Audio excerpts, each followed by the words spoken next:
probably unlike most of you, began in the white cinder block walls of my public high school. My name is Taylor Roth, and I am a student at the University of Florida and a fellow at the Claire Booth Lewis Policy Institute. Growing up, I was raised to appreciate the freedoms and individual rights that are encapsulated with America's founding. As both the granddaughter and daughter of veterans, I was also raised to show gratitude towards those who have risked their lives to secure these freedoms. Throughout the majority of my childhood, I had a variety of interests. My dream career seemed to change not only by the day, but by the hour. However, in elementary school, I remember telling my parents that I had finalized my decision and wanted to be a veterinarian. Little did they know that this was only my fallback plan in case I did not make it onto American Idol. I was never sure of exactly what I wanted to do for a living, but I always knew that I wanted to make a difference and have a positive impact in the lives of others. A few weeks into 5th grade, my faith in God, myself, and my ability to achieve my dreams, whatever they may be, were put to the test.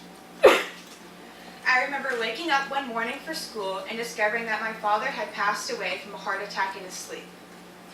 My father was my best friend. I always looked up to him for guidance and support.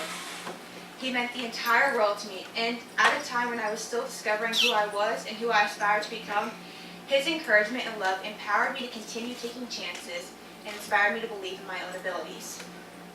Losing him made me insecure, and I felt like I had to grow up faster than my peers to take care of my mother, who I knew was also struggling with his death. However, a few weeks into middle school, my mom married my stepdad David, and we moved to a small suburb outside of Pittsburgh, Pennsylvania.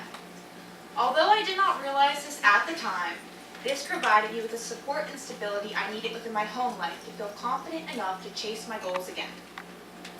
Upon entering high school, I distinctly remember one class that worried me far more than others, AP US History. Rumor had it that the teacher was one of the hardest in the 9th grade. I was terrified that I would no longer be able to maintain my perfect GPA since I was sure that he would be a strict grader and hesitant to hand out high scores to students. Today, I can easily say without an ounce of doubt that taking this class was the greatest decision I have ever made. Through taking this course, I learned to view history not as a textbook full of dates and men who had died in the past. Instead, I learned to view America's founding as a story of courageous men who risked their lives for the dignity of the individual. It was through this class that I started to understand the critical need for freedom and the importance of American exceptionalism. Thus, my journey within the conservative movement began. From this point forward, I became fascinated with studying the trials our nation went through, and more specifically, I began to love reading about the lives of figures who altered the course of these times. Men like Abraham Lincoln, who helped sustain the greatest country on earth, lost one of his parents at a young age. However, instead of becoming a victim of his circumstance, he decided to use his talents and ability to fulfill God's purpose for his life. By doing so, he bettered his country and the lives of millions for centuries to come. One of the greatest experiences I have ever had was the summer before my senior year of high school, where I had the opportunity to attend the National Institute of American History and Democracy at the College of William & Mary. Throughout the entirety of this program, it was difficult for me to comprehend that I was studying at the same school Thomas Jefferson learned philosophy, political theory, and religion from. The 3 weeks I spent in Williamsburg, Virginia that summer will forever be one of the highlights of my life. This experience truly fortified my passion for upholding the values and principles the founders envisioned for their posterity and risked death to defend. Starting college at the University of Florida, however, exposed me to the reality that many of the ideals and beliefs I was taught make America exceptional were no longer appreciated on my campus.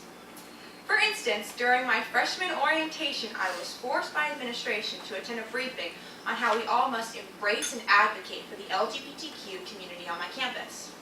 On September 11th, I watched as a leftist student group tore down posters that were put up by my university's Young Americans for Freedom's chapter to honor the victims of the deadliest terrorist attack on U.S. soil. Time and time again, I have read biased and factually misleading articles in my school's newspaper, which is far from the independent publication it claims to be. However, the intolerance at my university only continues to motivate me to advocate for individual rights, economic liberty, and free speech for all students and faculty members, especially those whom I do not see eye to eye with. I have realized that the only long-term cure for speech we disagree with is more speech. Through civilly combating undesirable opinions in the public square, we demonstrate the inconsistencies and perverse components within the other person's arguments. I realized this firsthand when a white supremacist, Richard Spencer, came to my campus to spread hate and share historically inconsistent arguments to my campus community. Following Spencer's lecture, my pro-Israel group on campus hosted a Holocaust survivor, Irving Roth, to share his story. The event was immensely successful. We filled an entire auditorium and a second room where the event was broadcasted, and eventually had to turn students away. Since then, I have had the pleasure of hosting Noni Darwish with the Claire Booth Lewis Policy Institute. She is a pro-Israel advocate and promotes peace within the Middle East. Through hosting speakers and defending discourse from both sides of the political spectrum, I have realized that I want to become an attorney to defend the First Amendment rights of all citizens.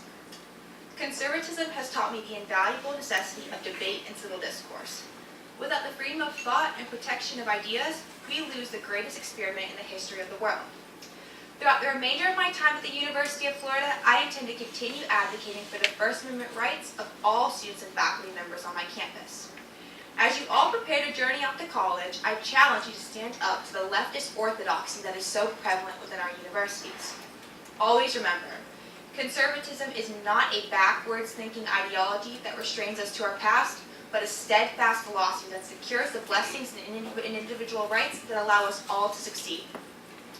I encourage each of you to stand firmly in your conservative beliefs, and I compel you to promote the values of individual rights and fiscal responsibility among your peers. For some of you, this will be providing a rebuttal in response to a liberal professor in front of a classroom of your peers.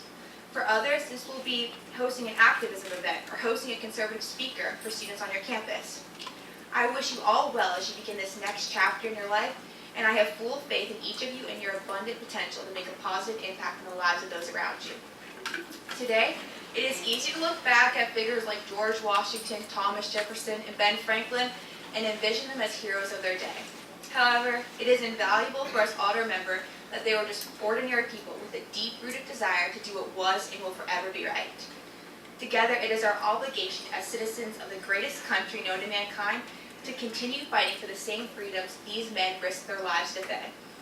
I cannot wait for students years from now to read about the positive impact some of you have had. Thank you so much.